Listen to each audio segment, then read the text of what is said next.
आधार card में सरकार ने एक बहुत बड़ा बदलाव कर दिया है। अब अगर आप आधार के पोर्टल पे लॉगिन करोगे, आप एक चीज नोटिस करोगे कि फादर का नेम या फिर हस्बैंड का जो नेम रहता था वो यहाँ से हट चुका है। साथ ही में इसको करेक्शन करने का जो ऑप्शन आपको मिलता था, जहां पर आपको अपने पिता के नेम में करेक्शन करना है, हस्बैंड नेम को आपको सुधारना है, वो ऑप्शन भी हट चुका है। आधार की कॉपी को अगर आप डाउनलोड करते हो, उस पर नाम रहता है लेकिन उस पर रहता है गलत वाला। अब आप कहोगे कि नसीम भाई, अगर आधार कार्ड पे पिता का नाम करेक्शन करने का ऑप्शन नहीं रहेगा तो इसको हम कैसे सुधार पाएंगे? तो देखो, यूआईडीआई ने पुराना जो तरीका था करेक्शन करने का, वो सिस्टम पूरी तरीके से बंद कर दिया है। चाहे आप ऑनलाइन कर रहे हो या फिर आधार सेवा केंद्र से करा रहे हो, दोनों जगह से ये जो सर्विस है वो बंद हो चुकी है। इसको अगर आपको सही करना है तो अब आपको एचओएफ बेस्ड अपडेट करना होगा। ये ऑनलाइन ही हो जाएगा। मैं इस वीडियो के अंदर आपको यही तरीका दिखाने वाला हूं। सबसे पहले तो आपको myaadhar.uidi.gov.in इसी पोर्टल पर आना है। इसका लिंक हमने वीडियो के डिस्क्रिप्शन में और पिन कमेंट के अंदर दे रखा है, जहां से भी आप डायरेक्टली इस पोर्टल पर आ सकते हो। अब यहां पर इसको लेकर के आपके मन में लाखों सवाल होंगे, सभी सवालों का जवाब भी दूंगा। सबसे पहले तो हमें लॉगिन कर लेना है। तो जिस भी आधार के अंदर हमें सुधार करना है, यहाँ पर सबसे पहले आधार नंबर, कैप्चा कोड दर्ज करना है और लॉगिन विद ओटीपी वाले ऑप्शन पे क्लिक करना है। तो हमारे फ़ोन पर एक वेरिफिकेशन के लिए ओटीपी आएगा, यहाँ पर हम दर्ज करेंगे और देन हम पोर्टल के अंदर लॉगिन हो जाएंगे। जैसे कि मैंने आपको शुरुआत में दिखाया था कि यहाँ पर प्रोफाइल का जो आइकन मिलता है, इस पर अगर आप क्लिक करोगे और फ्लिप करोगे तो आपके आधार कार्ड पर जो पिता पति का नाम होना चाहिए था वो यहाँ नहीं दिखता है। इसी के साथ में करेक्शन करने का जो ऑप्शन है वो भी हट चुका है। तो कैसे आपको सुधारना है दिखाता हूँ। सबसे पहले तो एड्रेस अपडेट के ऑप्शन में ही आना है। यहाँ पर आप देखोगे कि पहले से काफ़ी कुछ इंटरफेस चेंज कर दिया है। अभी इसकी जो फीस है वो भी पहले से 75 रुपीज़ हो चुकी है, पहले 50 रुपये पड़ते थे। और इसी के साथ में देखोगे कि कई सारे स्टेप के अंदर करेक्शन होने वाले हैं। यानी कि अगर डॉक्यूमेंट बेस्ड करेक्शन की हम बात करें, टोटल 8 स्टेप के अंदर होंगे। एचओएफ बेस्ड करेक्शन आप देखोगे कि इसमें कुछ स्टेप कम है, पिता पति का नाम। तो इसके लिए हमें एचओएफ बेस्ड करेक्शन करना है, यानी कि हेड ऑफ फैमिली के माध्यम से करेक्शन करना है। तो यहाँ पर जो सेकंड ऑप्शन मिलता है, इस पर हम क्लिक करेंगे। अब हमारे सामने वर्तमान में जो भी इंफॉर्मेशन होंगी वो यहाँ पर आ जाएंगी।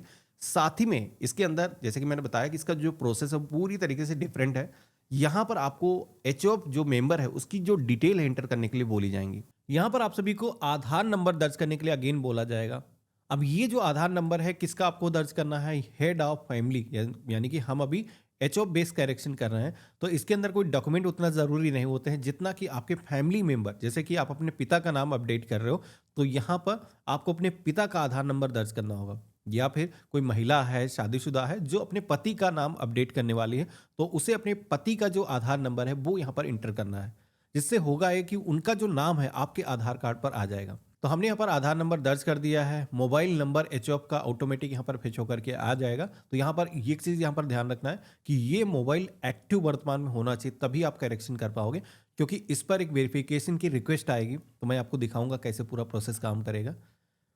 सबसे पहले तो रिलेशनशिप के सेक्शन में आना है। यहाँ पर आप सभी से क्या रिलेशन है, तो जैसे कि जिनके आधार कार्ड के अंदर आप करेक्शन कर रहे हो उनसे रिश्ता क्या है। तो आपके पिता हो सकते हैं, आपकी माता हो सकती हैं, या फिर कोई आपके भाई हो सकते हैं, या फिर स्पाउस, जैसे कि आपके जीवन साथी हैं। तो यहाँ पर स्पाउस वाला जो ऑप्शन है वो सेलेक्ट करना है अगर पति का नाम आप अपडेट कर रहे हो। तो हमने यहाँ पर इस तरीके से सिलेक्शन कर दिया है। अब इसके बाद में अगला ऑप्शन मिलेगा सपोर्टिंग डॉक्यूमेंट का, जिसकी टैब पे अगर आप क्लिक करोगे तो कई सारे डॉक्यूमेंट के यहाँ पर ऑप्शन आते हैं। जिसमें कि अगर आपके पास में पासपोर्ट है, नरेगा जॉब कार्ड है, या फिर मार्कशीट है, इसी के साथ में कोई महिला है जैसे कि मैरिज सर्टिफिकेट उसके पास में है, तो उसके जरिए यहाँ पर करेक्शन किया जा सकता है। राशन कार्ड भी लगाया जा सकता है। SC ST OBC सर्टिफिकेट अगर आपके पास में है तो वो भी आप यहाँ पर दे सकते हो। अब वैसे तो यहाँ पर ढेर सारे डॉक्यूमेंट दिए गए हैं, इनमें से जो भी डॉक्यूमेंट आपके पास में मौजूद है आप दे करके आप करेक्शन कर सकते हो। लेकिन यहाँ पर जो डॉक्यूमेंट आपको देना है वो आपके रिलेशन को साबित करता हो। तो ऐसे में कई बार क्या होता है कि हमारे पास में कोई डॉक्यूमेंट नहीं होता है। तो ऐसी अगर आपको प्रॉब्लम फेस करनी पड़ रही है तो इसको लेकर के एक सोल्यूशन यूआईडीआई की तरफ से दिया गया है। सेल्फ डिक्लेरेशन फॉर्म जारी किया गया है। एचओ बेस अगर आप करेक्शन करते हो तो ये जो फॉर्म है जो मैं आपको स्क्रीन पे दिखा रहा हूँ, इसे आप भर के जमा कर सकते हो। यानी कि फिर आपको डॉक्यूमेंट देने की ज़रूरत नहीं है। आपका जो पता है वो भी चेंज हो जाएगा और आपके हस्बैंड का नेम या फिर आप अपने पिता का नाम अपडेट कर रहे हो तो वो भी चेंज हो जाएगा। तो ये जो फॉर्मेट है इसका जो लिंक हमने वीडियो के डिस्क्रिप्शन में आपको दे रखा है, जहाँ से क्लिक करके आप इसे डाउनलोड कर सकते हो। तो यहाँ पर ये जो फॉर्म है आपको सबसे पहले तो प्रिंट कर लेना है। फॉर्मेट पर आप सभी को अपनी और साथ ही में जो इसको साइन कर रहा है एचओएफ की जो इन्फॉर्मेशन आपको पेन से भरनी है। तो यहाँ पर सबसे पहले तो एचओएफ बेस जो करेक्शन हो रहा है, तो इसके अंदर जिनका आधार नंबर अभी आपने इंटर किया था, जैसे कि आपके पिता हो सकते हैं, पति हो सकते हैं, उनका नाम यहाँ पर फिल किया जाएगा जैसे उनके आधार कार्ड पर है। उनका एड्रेस जैसा उनके आधार कार्ड पर सेम यहाँ पर दर्ज करना है। इसी के साथ में यहाँ पर आधार नंबर मेंशन करना है पिता का। बाकी के जो सेक्शन दिए गए हैं यहाँ पर जैसे कि बच्चे का नाम लिखा जाएगा, बच्चे का जो आधार नंबर है, या फिर महिला है तो उसके आधार कार्ड पर उसका जो नाम है दर्ज रहेगा। सेकंड सेक्शन में भी यहाँ पर जो अपडेट कर रहा है उसका नाम यहाँ पर रहेगा। थर्ड सेक्शन में भी आकर के आपको बच्चे का नाम या फिर महिला का जो नाम है इंटर कर देना है। इसके बाद में यहाँ पर एचओ जो सिग्नेचर करने के लिए बोला गया है, यहाँ पर आपको डेट लिखनी है और सिग्नेचर करने हैं, ये पिता को करने होंगे। तो ध्यान रखना, पिता हो सकता है या फिर हस्बैंड हो सकता है, आपके केस में जो भी अप्लीकेबल है। तो वो साइन करेगा और इसको आपको स्कैन कर लेना है। स्कैन करने के बाद में यही आपको अपलोड कर देना है। स्कैनर नहीं है तो फ़ोन से भी आप कैप्चर कर सकते हो। तो मेरे पास में जैसे कि डॉक्यूमेंट है तो हम सेलेक्ट कर लेंगे। अगर आपके केस में नहीं है तो ये भी आप स्कैन करके अपलोड कर सकते हो। हमने सिलेक्शन किया है और यहाँ पर आप देखोगे कि ये जो डॉक्यूमेंट है सक्सेसफुली अपलोड हो चुका है। अब इसके बाद में हमें नेक्स्ट की टैब पे क्लिक करना है। अब यहाँ पर इस करेक्शन को करने के लिए आपको फीस पेमेंट करना होगा, जिसके लिए आई हेयर बाय के ऑप्शन पे क्लिक करेंगे। एक पेमेंट गेटवे कोई भी आपको सेलेक्ट कर लेना है। हमने यहाँ पर रेजर पे का ऑप्शन सेलेक्ट कर लिया है। मेक पेमेंट के ऑप्शन पे क्लिक करेंगे तो पेमेंट करने के लिए कई सारे मेथड आ जाएंगे। आप चाहो UPI, credit card, net banking या फिर वॉलेट के माध्यम से ऑनलाइन पेमेंट कर सकते हो। तो हमने जैसे कि यूपीआई वाला ऑप्शन सेलेक्ट किया है। यहाँ पर क्यूआर कोड के जरिए भी हम पेमेंट कर सकते हैं। मात्र 75 रुपये फीस पेमेंट करनी है। छोटा सा अमाउंट है, इसको हम क्या करेंगे, स्कैन करेंगे अपने फ़ोन से। अगर आप सेम फ़ोन से कर रहे हो तो इसका स्क्रीनशॉट ले लेना है और अपनी यूपीआई एप्लीकेशन के अंदर स्कैन करना है और आपका जो पेमेंट है वो हो जाएगा। एक चीज़ ध्यान रखना कि पेमेंट करने के बाद में इस पेज को आपको रिलोड नहीं करना है, थोड़ा सा आपको वेट करना है। ऑटोमेटिक ये जो पेज है लोड होगा और आप सभी के सामने पेमेंट सक्सेस का जो मैसेज है आ जाएगा। इसी के साथ में आप सभी की जो पावती रिसिप्ट है वो यहाँ पर जनरेट होकर के आ जाएगी। अब मोस्टली जो करेक्शन होते हैं, जैसे कि यहाँ पर स्लिप मिलने के बाद में डाउनलोड एक्नॉलेजमेंट का जो ऑप्शन मिलता है, इस पर क्लिक करके हम डाउनलोड कर लेंगे। अब स्लिप मिलने के बाद में मोस्टली जो करेक्शन है वो हो जाते हैं, मतलब आगे कुछ भी करने की ज़रूरत नहीं होती है। लेकिन इस केस के अंदर क्या है कि इतना होने के बाद में आपको कुछ और भी स्टेप अपनाने हैं, तभी करेक्शन आपका होगा। आप अपने पिता पति का जो नाम लाना चाहते हो, पता चेंज करना चाहते हो, तभी करेक्शन होगा।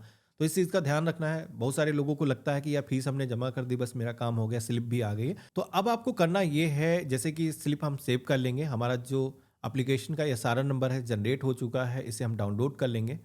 अब हम अपने आधार को लॉग आउट कर देंगे पोर्टल से। अब दोबारा से आपको myaadhar.uidi.gov.in पे आना है। यहाँ पर आपको अगेन लॉगिन के ऑप्शन पे क्लिक करना है। लॉगिन की टैब पे क्लिक करोगे, अब यहाँ पर अगेन आधार नंबर मांगा जाएगा, लेकिन ये आधार नंबर किसका दर्ज करना है, ये आपको अपने पिता का या फिर पति का, जिसका आधार नंबर वहां पर आपने इंटर किया था एचओएफ के सेक्शन में अंदर, ठीक है, उनका आधार नंबर यहाँ पर रहेगा।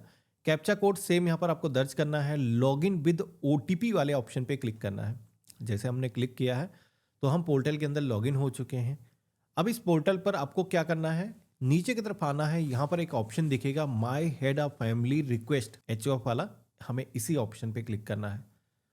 अब यहाँ पर आप सभी से एसआरएन नंबर मांगा जाएगा। तो जो स्लिप मैंने डाउनलोड कराई थी उस पर आपका एसआरएन नंबर मौजूद है, आपको वहाँ से देखना है और एसआरएन नंबर यहाँ पर आपको दर्ज करना है। तो हमने जैसे कि दर्ज किया है और जैसे हमने यहाँ पर इंटर किया, देखोगे कि हमारा नाम भी यहाँ पर फिच होकर के आ चुका है। हमें जैसे कि फ्रेंड रिक्वेस्ट हम एक्सेप्ट करते हैं ना, वैसे ही यहाँ पर एक्सेप्ट के ऑप्शन पे क्लिक करना है कि हम परमिशन दे रहे हैं कि हाँ इनके आधार कार्ड पर मेरा नाम आ जाए और हमारा जो पता है इनके साथ में शेयर हो जाएगा। तो हम कंटिन्यू के ऑप्शन पे क्लिक करेंगे तो आप यहाँ पर देखोगे कि ये जो रिक्वेस्ट है सफलतापूर्वक एक्सेप्ट की जा चुकी है। एचओएफ बेस्ड करेक्शन की जो रिक्वेस्ट है अब आपकी तरफ से पूरी तरीके से कंप्लीट हो चुकी है। ये करने के बाद में अब आपको कुछ भी करने की ज़रूरत नहीं।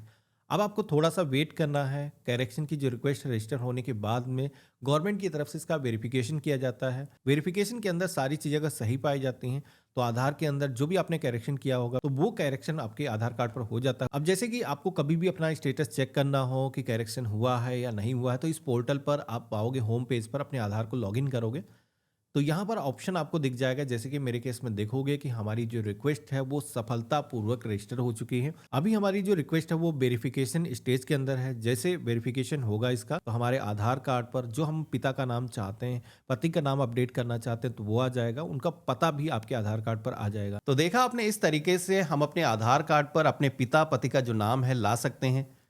ये जो ऑप्शन है, इसी के जरिए अभी पिता पति का जो नाम है आधार कार्ड पर लाया जा सकता है। पुराना जो ऑप्शन मिलता था, जहां पर आपको सेक्शन मिलता था, कुछ भी अपने अकॉर्डिंग नाम इंटर कर पाते थे, वो ऑप्शन यूआईडीएआई ने हटा दिया है। ऐसा कहा जा रहा है कि बहुत सारे लोग इसका मिसयूज कर रहे थे। पहले क्या था कि डॉक्यूमेंट यूआईडीएआई इसका कोई मांगता नहीं था, कुछ भी नाम एडिट करके उसको कहीं पर भी लगाना है। बहुत सारे लोगों ने गलत प्रॉपर्टी रजिस्ट्रेशन तक कर डाले। तो गवर्नमेंट चाहती है कि आधार का कोई मिसयूज ना करने पाए। हालांकि अच्छे लोगों को परेशानी ऐसे में आती है, अब किया कितनी 10 लोगों ने और करोड़ों लोगों को समस्या खड़ी हो जाती है।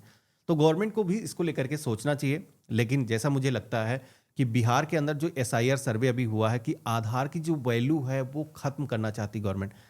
पहले करोड़ों रुपए खर्च करके कहा गया कि हम एक ऐसी यूनिक आईडी बना रहे हैं, और उसके बाद में उसी आईडी को एसआईआर सर्वे के अंदर मानने से इनकार कर दिया।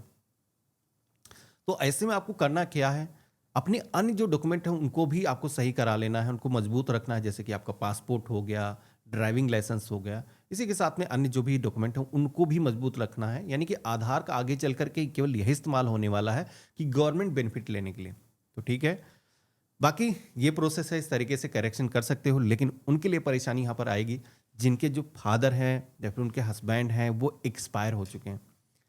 ऐसे में क्या होता है कि कोई अगर आपने इंश्योरेंस करा रखा है तो इंश्योरेंस कंपनी क्लेम कर देती है, और क्लेम करते वक्त रिपोर्ट करती है यूआईडीएआई के पोर्टल पर कि इनकी जो डेथ है वो हो चुकी है, उनका जो आधार है वो इनएक्टिव हो जाता है। तो ऐसे में ये काम आप नहीं कर पाओगे। हालांकि बाकी के लोग अपने आधार कार्ड पर पिता का जो नाम है ला सकते हैं, लेकिन इसमें पिता का नाम आने के साथ में उनका जो एड्रेस है वो भी आ जाएगा। यानी कि सेम पता आपके पिता वाला आपके आधार कार्ड पर आ जाएगा। तो अगर कोई दिक्कत नहीं है तो सही है। लेकिन अगर आप किसी दूसरी जगह पर रहते हो तो भाई एड्रेस आपका उसमें वही हो जाएगा। ऐसे में अल्टरनेटिव कोई आईडी है तो उसका आप इस्तेमाल कर सकते हो। वीडियो कैसा लगा आप मुझे कमेंट बॉक्स में लिख करके जरूर बताना। चैनल पे नए हो तो सब्सक्राइब कर लेना। हम मिलते हैं ऐसे ही एक नए वीडियो में, तब तक के लिए गुड बाय, जय हिंद।